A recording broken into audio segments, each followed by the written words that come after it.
In 793 AD, a longship of Norse warriors crossed the North Sea, landed on the coast of Lindisfarne, and immediately started fighting. They hadn't stopped at a port. They hadn't slept in a real bed.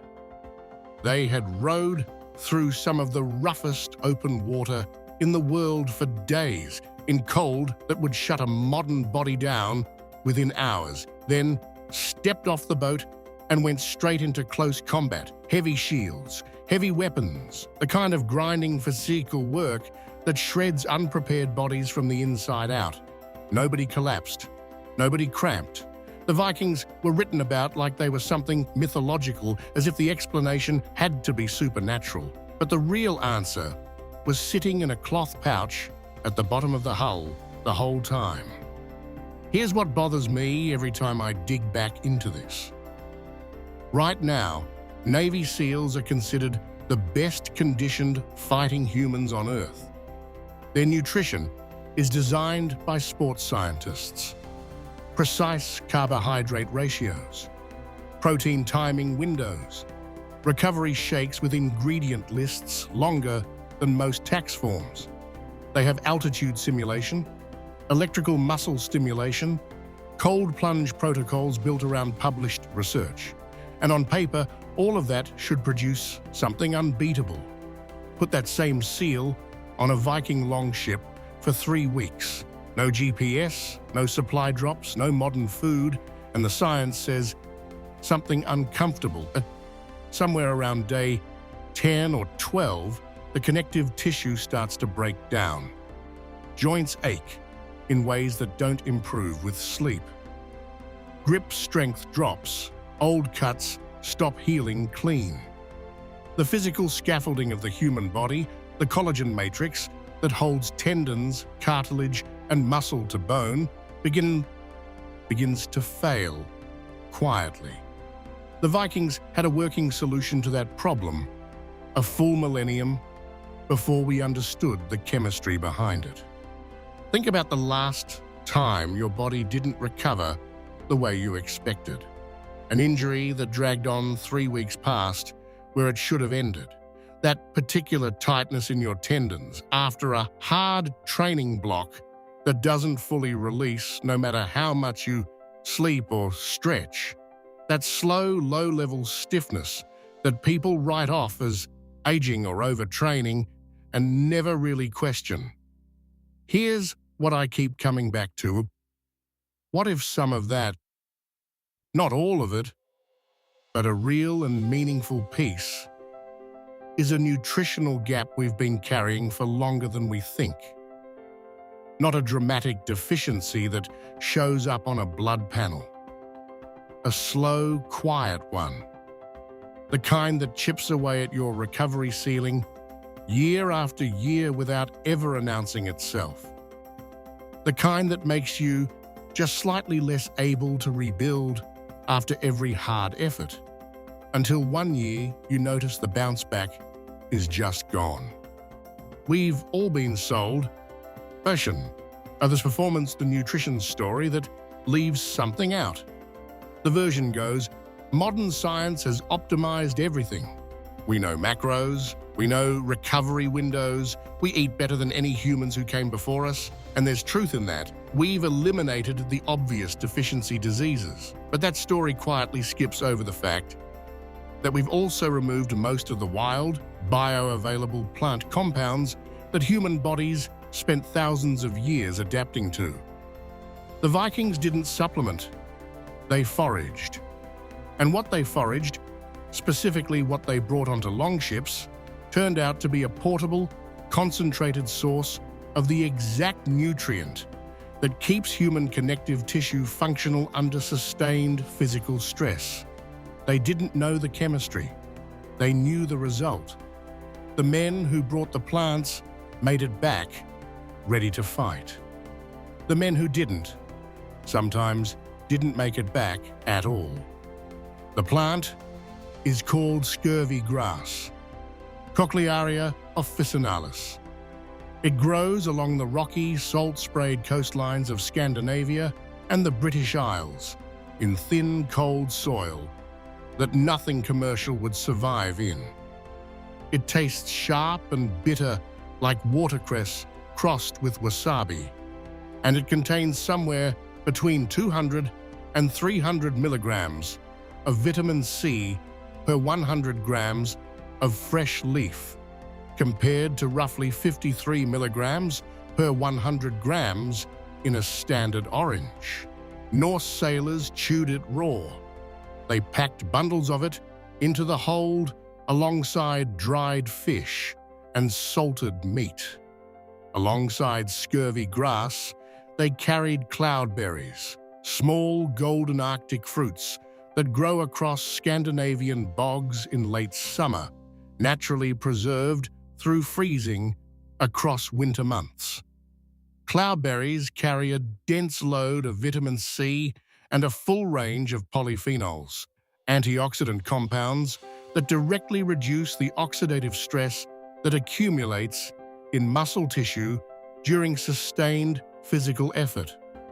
Together, these two foods worked like a biological maintenance system for a body under months of extreme load. One plant you could find on any Norse coastline. One fruit that grew in every bog across the north. Neither one looked like medicine. Both functioned like it. I'll be straight with you. When I first read about this, I almost dismissed it. Two plants that happened to solve the exact problem these warriors needed, solved, felt too clean, too convenient. But the more I pulled at this thread, the harder it became to let go. The Norse weren't making a scientific choice. They were making a practical one, built out of generations of lived observation. The men who brought the berries came home. The men who didn't sometimes fell apart before landfall. No one needed to understand collagen synthesis to internalize that lesson over 200 years of voyaging. And what makes this genuinely hard to shake is the comparison point. The British Royal Navy, one of the most powerful military organizations in human history, spent centuries losing sailors to the exact disease the Vikings mostly avoided. It wasn't until 1747 that James Lind ran the first controlled clinical trial on scurvy treatment using citrus fruit and confirmed what the Norse had been doing empirically for 800 years before that. We called them primitive. They had the answer first. Here's where the science catches up and the story stops being interesting and starts being important. In 2001, a review published in the European Journal of Nutrition confirmed what biochemists had long suspected. Vitamin C is not optional for collagen production. It is required for the enzyme process that builds collagen, the structural protein in tendons, cartilage, and the deep connective tissues throughout the body. Without adequate vitamin C, that process slows. The tissue doesn't just stop growing, it breaks down faster than the body can repair it. That is the mechanism behind scurvy. But here's the number that genuinely unsettled me when I found it. A study published in the British Journal of Nutrition in 2012 found that even moderate vitamin C depletion, not clinical scurvy, just a sustained below optimal intake in otherwise healthy adults, measurably reduced exercise performance and slowed tissue recovery. Moderate depletion in healthy people eating enough food who would pass any routine medical check. Their connective tissue was already being quietly compromised without a single dramatic symptom to warn them. There's a second layer to this that almost nobody covers when they talk about Viking endurance. Research from Scandinavian institutions on cold exposure physiology has shown that people who combine regular cold exposure with high dietary antioxidant intake show a measurably stronger mitochondrial adaptation than people doing only one or the other. The mitochondria, the energy-producing structures in your cells, become more efficient. They extract more output from the same fuel. They recover faster between hard efforts. The Vikings lived this combination by default. Cold open water, cold air for months at a time, a diet built on fatty fish, and reindeer meat paired with the antioxidant-dense plants growing on every shore they knew. The fat delivered dense, slow-burning fuel. The cold drove mitochondrial adaptation. The antioxidants kept cellular inflammation low enough that the adaptation could actually take hold and stay there. And here is where this connects directly to the shield wall. When a warrior braces against an asymmetrical impact, a round shield hit coming in at an angle, forcing the deep oblique chain to fire under sudden rotational load, the connective tissue anchoring those muscles has to hold. If the collagen in those structures is compromised by vitamin C depletion, they don't hold. The system fails at the exact moment it's needed most. Let's look at what scurvy actually does to a fighting man, because this is where the endurance gap stops being a historical question and becomes a tactical reality. The 18th century Royal Navy lost more sailors to scurvy than to enemy fire on long voyages. The condition builds quietly, lower-grade fatigue, aching joints, a heaviness that rest doesn't touch. Then, old wounds reopen. Gums bleed, tendons lose tensile strength fast. In a shield wall fighter, this is total failure. The stability required for bracing a round shield against asymmetric impact, the full body engagement through the obliques, the deep hip stabilizers, the rotator cuff, requires intact connective tissue in all of those structures simultaneously. That kind of multi-chain bracing, under load, is something no modern plank or a cable rotation exercise actually trains. And none of it works if the collagen holding those tissues together is being dissolved by vitamin C deficiency. The Vikings, by consistently eating vitamin C-dense food across their voyages, didn't just arrive healthy. They arrived with the specific biological infrastructure needed to do what they'd come to do. Now stack that against what modern endurance athletes are actually consuming. The global sports supplement industry crossed $50 billion in annual revenue in 2023. Most of that money flows toward synthetic protein powders, artificial electrolyte mixes, and processed carbohydrate gels. Most of these products contain little to no vitamin C. Some manufacturing processes actively destroy whatever trace micronutrient content the base ingredients started with. Here's what I couldn't shake when I dug through this.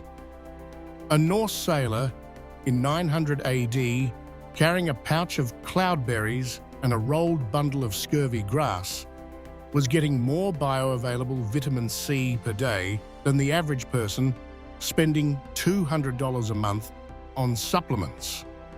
That's not an exaggeration made to score a point.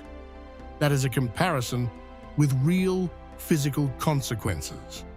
We've built an entire performance economy around synthetic products that miss the one class of compound our connective tissue needs to keep rebuilding under sustained load.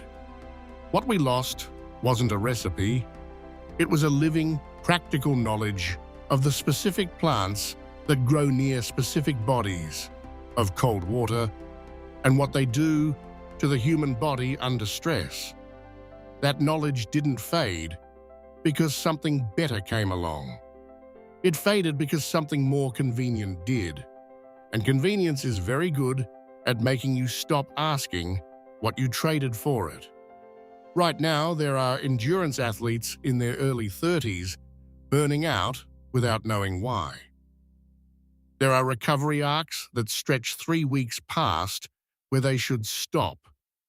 Connective tissue injuries pile up in people who are, by every modern measure, doing everything correctly. I want to be fair here. There's a version of this I might be overstating. Micronutrient gaps don't explain every breakdown, but they explain more than we've been crediting them with. And scurvy grass still grows along the same coastlines it always did, bitter and low and completely ignored, while we argue about which protein powder is worth the money.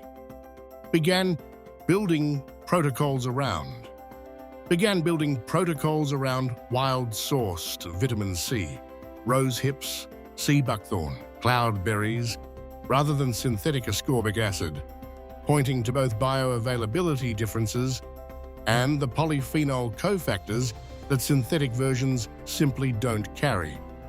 Early reports from endurance communities using these protocols describe shorter recovery windows and less chronic joint inflammation, though large-scale controlled trials are still being built out. The practical version of this is not complicated. Rose hips instead of vitamin C tablets. Sea buckthorn oil instead of a generic antioxidant blend. Cold exposure that goes slightly past what feels comfortable. Whole food micronutrient sources over synthetic versions optimized for shelf life rather than what your tissue actually does with them. This approach existed long before the supplement industry. The people who crossed the North Sea in open wooden hulls with nothing but dried fish and forage plants worked this out through lived experience across generations. We've been slowly unlearning it for 200 years. So here's the question worth sitting with tonight. What did you eat today that your body actually recognized?